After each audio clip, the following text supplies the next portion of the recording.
Et nous sommes de retour au plateau pour la suite de cette émission. Nous abordons notre troisième sujet. Nous parlons à présent du Ghana et des États-Unis. Accra nie avoir accepté des migrants en échange de visas américains.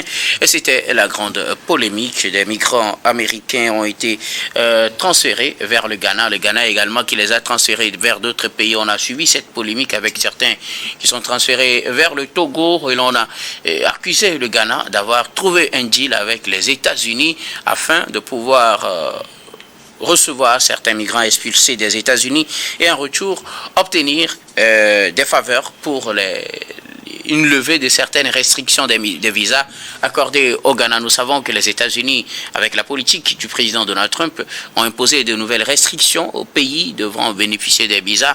Et le Ghana a également suivi ces restrictions-là. Certains estimaient que ces échanges auraient permis au Ghana de voir la levée d'une partie de ces restrictions. Non, du côté officiel du Ghana, nous en parlons avec nos invités. Je commence par vous, Samir Ourosama. Le Ghana n'a pas eu d'accord d'échange de prisonniers ou d'échange de migrants avec les États-Unis en vue d'obtenir des allègements en matière de conditions pour obtenir des visas américains.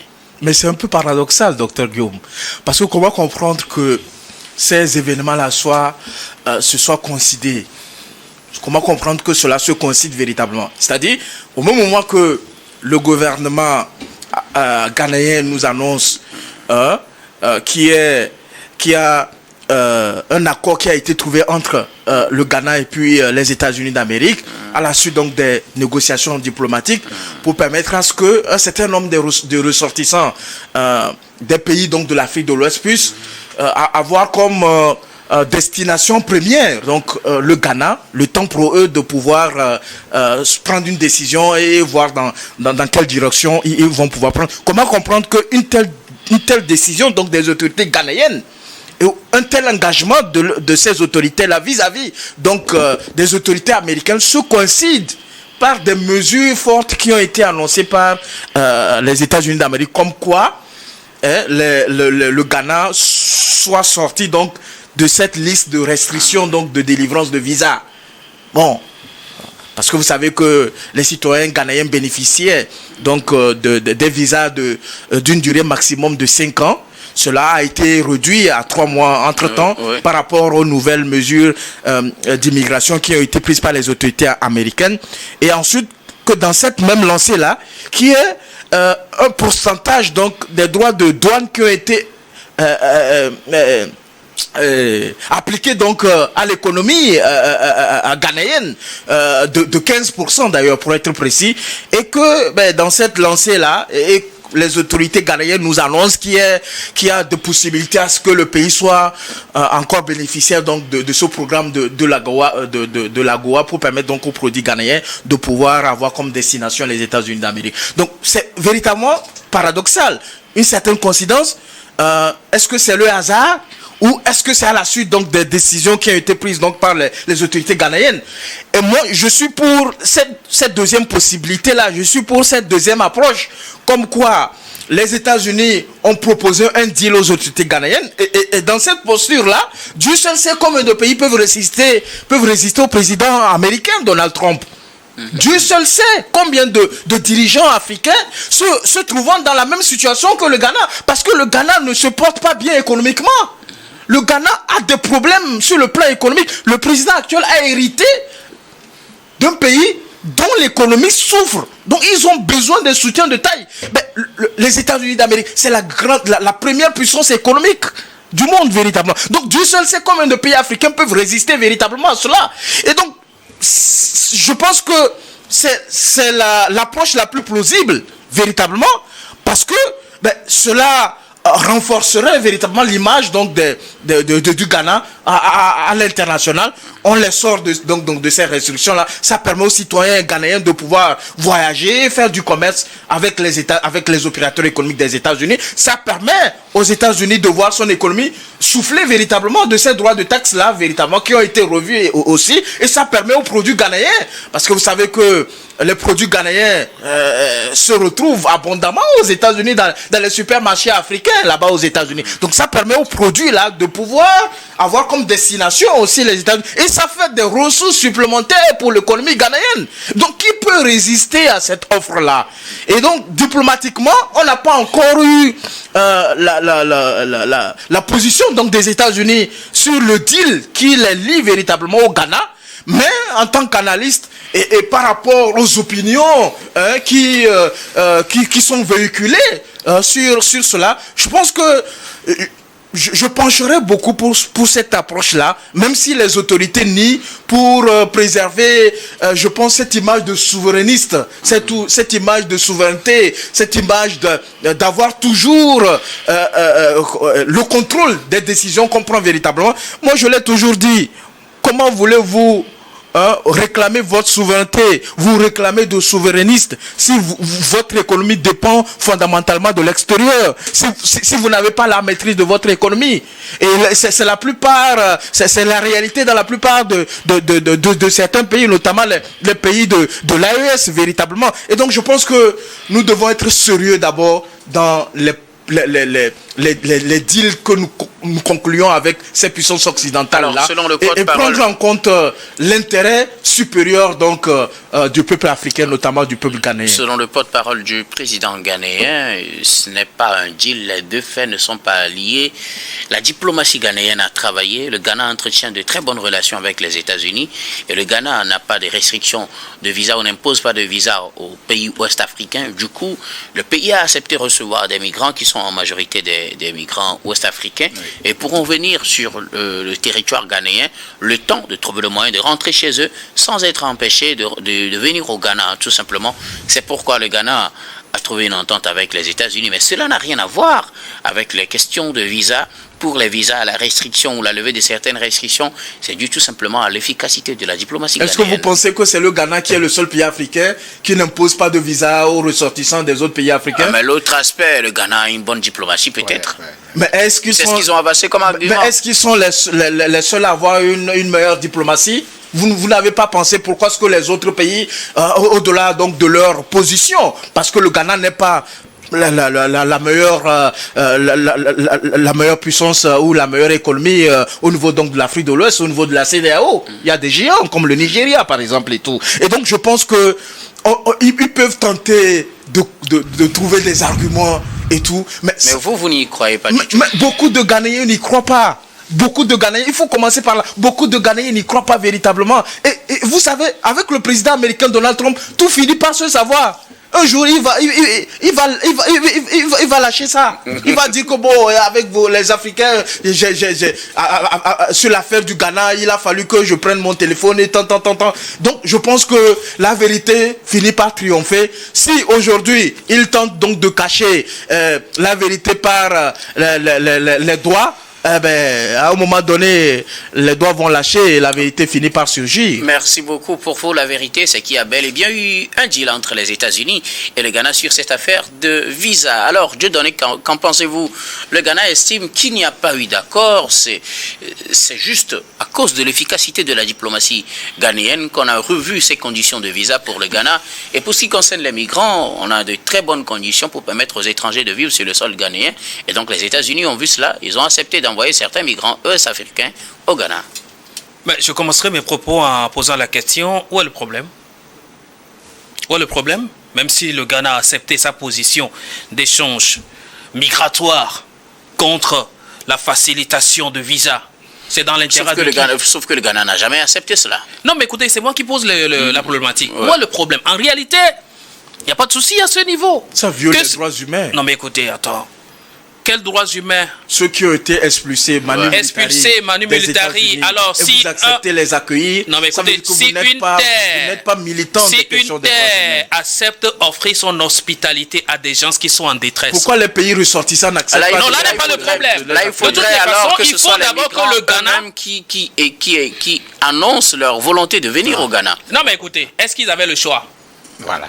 Face à une pression de Donald Trump, ils avaient le choix. Si aucun pays n'est preneur, il devrait rester. Le Ghana est un pays hospitalier qui offre ses services à des Africains de toutes les façons. Très bien.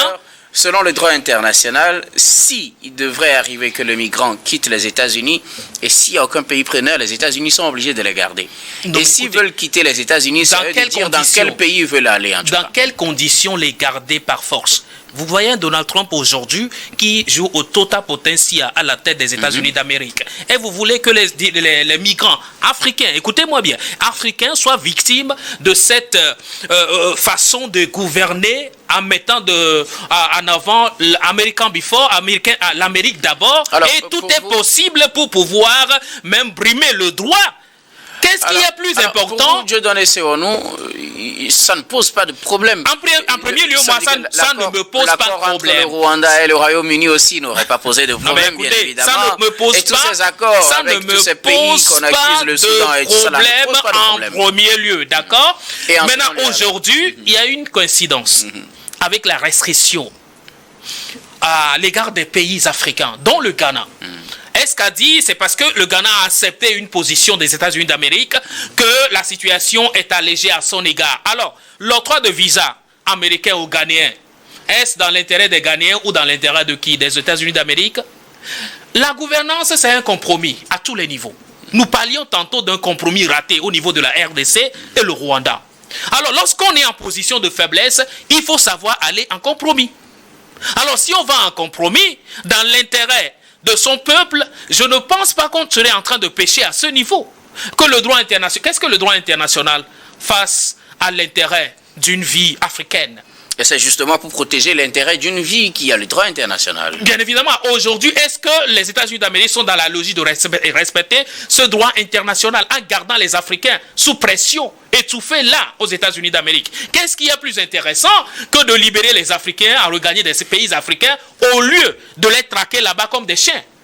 Non, mais vous ne me direz pas qu'aujourd'hui, ceux-là qui sont en situation irrégulière aux États-Unis d'Amérique seront bien traités à l'égard de la loi américaine. Ce n'est pas évident. Et donc aujourd'hui, cette polémique en soi, pour moi, c'est un non-lieu. Mais je ne peux pas prêcher à la place des dirigeants ghanéens. Les Ghanéens disent qu'ils n'ont pas été à ce compromis. Alors, on leur prend juste cela, on les comprend juste à ces mots. Mais moi, je dis, il n'y a même pas de problème si ce compromis avait eu lieu entre le Ghana et les États-Unis d'Amérique. La preuve, aujourd'hui, on dit qu'il y a cette facilité d'accès au visa au Ghana.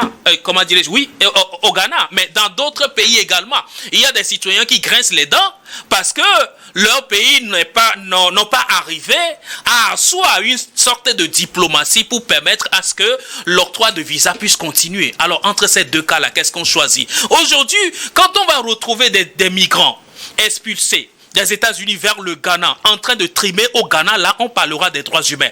Lorsqu'on va voir les Ghanéens en train de maltraiter ces Africains envoyés sur leur territoire, alors là, on sera ici ensemble pour dénoncer cette ruse du Ghana juste pour avoir l'accès au visa américain et sacrifier les vies humaines en Afrique. Donc là, moi, jusque-là, je ne trouve pas encore de raison pour fustiger la position du Ghana face à cette réalité. Sauf que la position officielle du Ghana, c'est qu'il n'y a pas d'accord. Il n'y a pas d'accord, même s'il y a eu d'accord. Le problème n'existe pas. Merci beaucoup à vous, Dieudonné Sewonou.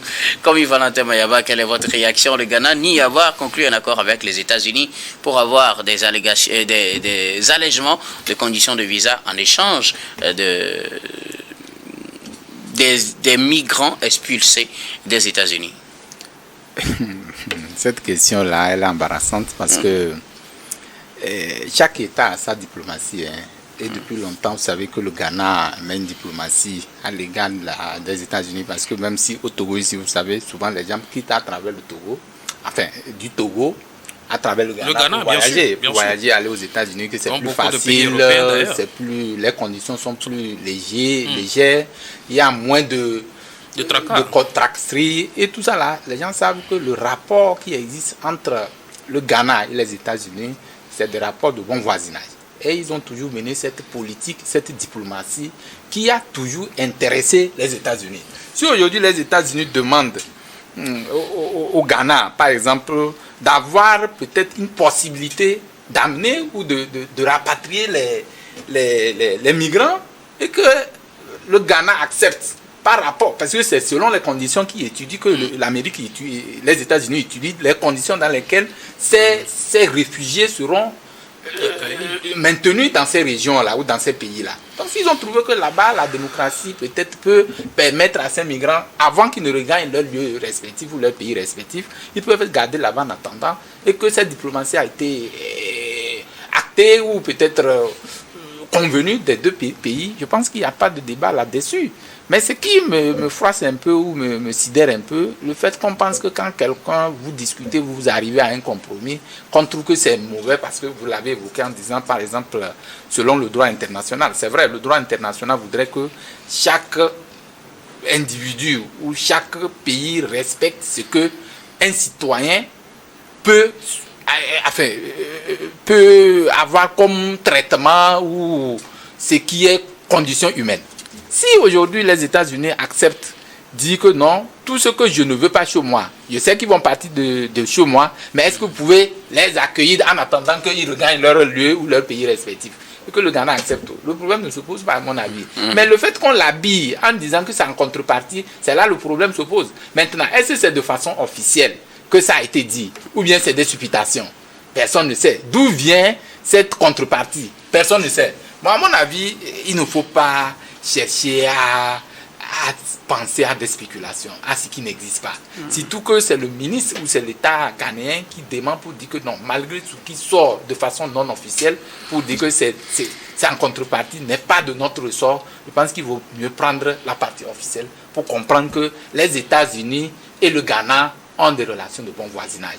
Et c'est selon des critères bien définis, parce que le Ghana aujourd'hui sur le champ politique en termes de démocratie, qui sait mieux les États-Unis doit être le Ghana. Et le Ghana aujourd'hui est dans de bons viseurs des États-Unis, puisque quand vous voulez partir de votre pays vers les États-Unis et si vous voulez passer par le Ghana, je crois que je l'ai relevé tantôt, l'accès est plus facile que quand des autres pays, parce que vous arrivez là-bas, et puis même le traitement est différent. Quand on prend un Ghanéen aux États-Unis, la façon dont il est traité est différente d'un ressortissant d'un autre pays où les États-Unis ne regardent même pas parce que ils sont focus sur ce que nous appelons les principes de démocratie, les droits humains et tout ce que vous connaissez. Donc c'est ça aussi, c'est sur ces pesanteurs-là que je pense que le Ghana serait en train, enfin les États-Unis auraient orienté leur regard en montrant que je préfère négocier. Je peux négocier, pas en contrepartie, il faut quand même qu'on élève cette nuance-là. Je préfère discuter avec le Ghana pour voir s'ils peuvent recevoir les migrants en attendant qu'ils puissent regagner leur pays respectif. Je pense que l'approche adoptée par Mayaba est très dangereuse. Elle est très dangereuse pour nos sociétés. Si nous devons nous en tenir à ce que les autorités disent, si nous ne devons pas avoir notre point de vue, nous ne pouvons pas faire une analyse donc de la situation, ça va être très dangereux.